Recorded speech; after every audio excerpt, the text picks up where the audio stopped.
ખાણ ખનીજ વિભાગ ઊંઘપુરીનો મામલતદારશ્રીએ તમે ગાડી પકડી ડમ્પર આખું રેતીનું ક્યાંથી ક્યાં જતું હતું અને શું આખી વિગત થઈ ગઈ છે?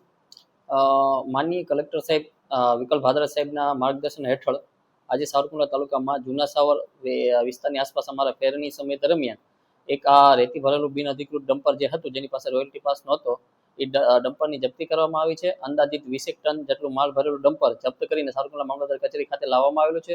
હાલના જે સમાચારો છે કે જે રેતી માફિયાઓ અમુક કરે છે તો અમારી સતત એના તરફ પ્રયાસો છે કે એમને જપ્તી લઈએ અને સરકારને જે રોયલ્ટી નુકસાન થાય તે નુકસાન ન થાય.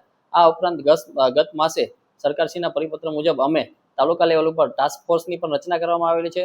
પોલીસ વિભાગ, ઇરિગેશન વિભાગ, માર્ગ અને મકાન વિભાગ વગેરે વિભાગોને સંકલન કરીને ટાસ્ક ફોર્સની રચના કરીને વિવિધ વિભાગોને પોતાની કામગીરી સમજાવી અને બિન અધિકૃત રેતી અને અન્ય ખનિજનું વહન સાવરકુંડલામાં થતું બંધ થાય તે માટે તમામ પ્રયાસો અમે આગામી સમયમાં પણ હાથ ધરશું.